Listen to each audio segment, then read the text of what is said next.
Young boy hears his cat meowing before quickly uncovering the dark reality.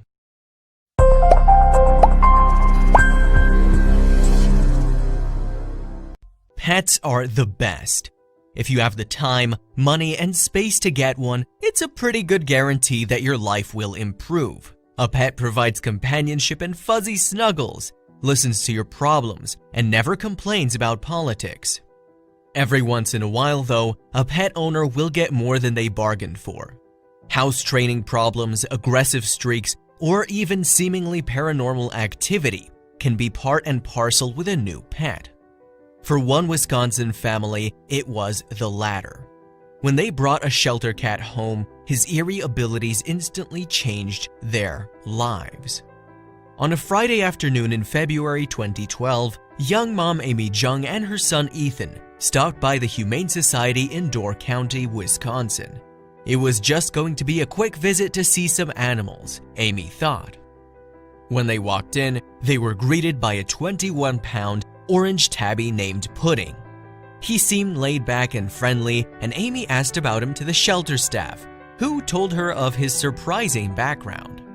Up until a month prior, Pudding had been living with another cat, a younger kitten named Whimsy, when their owner passed away. Now they were both at the shelter together, and they were inseparable. Even before that, Pudding hadn't had an easy life.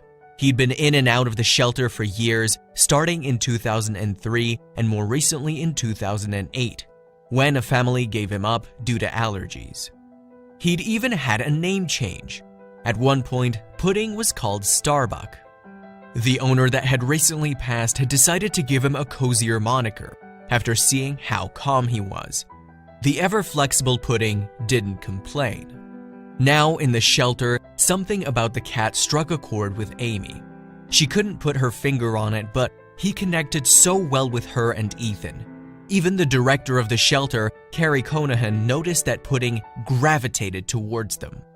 On impulse, Amy decided to adopt Pudding. Ethan thought it was a great idea too, but they couldn't leave Pudding's brother Whimsy all alone. So they signed the papers for both cats and loaded their new pals into the car. When they arrived at the Jung household, Pudding and Whimsy settled in right away. Most animals would be nervous or wary of a new environment, but Pudding in particular seemed comfortable and relaxed. After dinner and an evening of getting the cats situated, it was time for bed. At around 9:30 p.m., Amy headed to her room to tuck in for the night, leaving her bedroom door open so Pudding could roam. At first, all seemed normal. But 90 minutes later, Amy, who'd been diagnosed with diabetes in her youth and had been living with it since, began having a diabetic seizure. She was dead asleep. Pudding sprang into action. Sensing Amy's distress, he leapt up onto her chest, but she didn't wake up. So he batted and nipped at her nose until she did. Panicked, Amy called out for Ethan. But the seizure took hold again, and Amy soon lapsed back into unconsciousness. Unbeknownst to her, Ethan hadn't heard the calls or the commotion. Down the hall in his bedroom, he wasn't even awake. Pudding dashed into the boy's room and jumped on his bed, pouncing until he got Ethan's attention. When he woke up to the cat in a frenzy, Ethan knew something was wrong. Pudding stood guard as Ethan rushed in and found his mother still in the midst of the seizure. Fully awake now, he called his dad for help, who talked him through the steps to administer an emergency injection for Amy. When Amy felt well again, she was astounded at the alertness Pudding had shown. For a cat just getting to know his surroundings and who had known his new owner for less than a day, his life-saving behavior was unusual. News spread of Pudding's heroics, and soon TV stations and Green Bay Post-Gazette reporters were knocking at the door, wanting to interview Amy.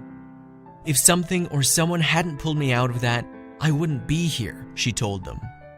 Director Conahan from the shelter was impressed too. Her doctor said she could have gone into a coma and not come out of it if much more time had gone by, she said. "The fact that Pudding did what he did is just amazing to me." Pudding's instincts didn't stop there. After Amy's seizure, she started to bring Pudding everywhere. even to her job at the local florist, where he learned to stand watch and meow whenever he sensed her blood sugar dropping into the danger zone. Amy's doctor recommended she sign Pudding up to be a therapy cat. Given his chill disposition, he was a shoo-in and passed the registration with flying colors. He even has his own Facebook fan page, Pudding Jung. And what about Whimsy? Just 3 years old at the time, he had a few more years before he could fill the older cat's shoes. But director Callahan was hopeful. Maybe he'll pick up some of Pudding's powers, she said. Director Callahan's hope wasn't completely out of the picture. Pet owners all over the world have seen their friends pull life-saving maneuvers that seem to defy science or explanation. Between her stints as a Marine and a mom, Stephanie Herfel was tough as nails. Still, she couldn't help but feel sad to see her son go overseas with the Air Force. But there was one part of his departure he didn't tell her about until the last minute. Stephanie's son didn't want her to feel too lonely while he was away, so he arranged a special gift for her. He entered their California home one morning with a smile spreading ear to ear. He presented her with Sierra, a 9-month-old husky. Stephanie and Sierra became fast friends, and their bond only deepened over the years. Sierra accompanied Stephanie and her husband Jim on a cross-country move to Wisconsin in 2013 without a whimper. In the back of her mind, Stephanie always knew that Sierra was a very special dog. However, she was about to find out exactly how unique Sierra was, and thank goodness for that. One afternoon, Stephanie began experiencing some pain and discomfort in her stomach. She figured she'd just eaten something bad and was suffering through some bad food poisoning. When the sensation continued after several days, she visited her doctor. Stephanie's doctor brushed off her concerns, saying at worst she was dealing with an ovarian cyst. He sent her home with some pain medication, which would, he thought, set her right as rain. Once Stephanie returned home from the doctor, Sierra perked up. That part wasn't unusual. At the same time, though, the husky appeared to be more energized than most days. What was up with Sierra? Sierra joined Stephanie on the couch and immediately thrust her nose into Stephanie's abdomen. Taken aback, she tried to slide away from the dog. Sierra refused to give up, however, and kept sniffing. In all her years with Sierra, Stephanie had never seen the husky act like this before. Maybe she'd spilled something on her clothes and hadn't noticed. Before she had a chance to check, Sierra bolted from the room. Completely baffled, Stephanie followed the dog's trail through the house. She found her huddled into a ball in the back of a closet. Clearly, Sierra was trying to express that something was wrong, but what could it be? By this point, Stephanie trusted her dog more than anyone else on earth. She couldn't help but think back to her abdominal issues. Perhaps, through some miracle, Sierra knew something that nobody else did. So, Stephanie scheduled another doctor's visit, and there, Stephanie's worst fears were realized. Tests showed that she had ovarian cancer, which reached a pretty advanced stage. They would have to act fast to save Stephanie's life.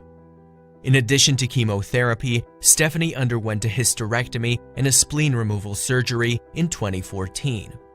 These procedures put a lot of stress on the Herfel family, but at least Stephanie had her trusty dog at her side during her recovery. To no one's surprise, Stephanie bounced back.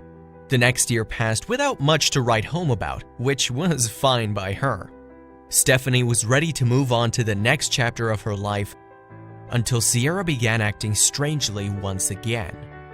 And so it was, Stephanie went through another round of treatment. Doctors once again gave her the all clear. A year later, though, yet again, Sierra went wild and sniffed Stephanie's abdomen. For a third time, Sierra correctly diagnosed a tumor inside Stephanie. Treatment, release, recovery, rinse and repeat.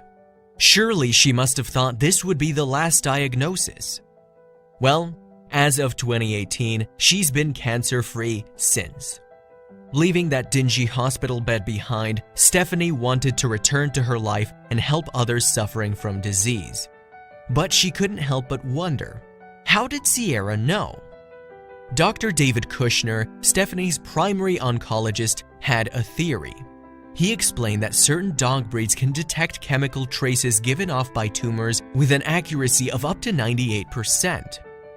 Stephanie and Jim were lucky enough to own a canine with a special gift. They decided not to squander their good fortune. They went public about their amazing story, hoping it could help other people who went undiagnosed. Stephanie also got involved with the Wisconsin Ovarian Cancer Alliance, where she eventually rose to a seat on the board. Sierra is a pretty big local celebrity to everyone in the organization, too.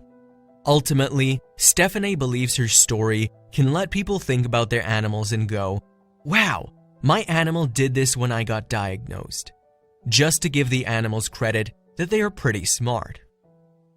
Animal lover? Subscribe to our channel for all the latest in pet care and animal rescue. You can also visit our store, where you'll find cheeky merch for cats and dog lovers, including fun and original t-shirt designs and many other accessories you will love. Our earnings will help support and rescue animals in need and make a difference in their welfare. For more information, visit www.pawsfashion.store. Thank you for being a part of our growing community and for caring about animals and their lives, especially at a time where they need you the most.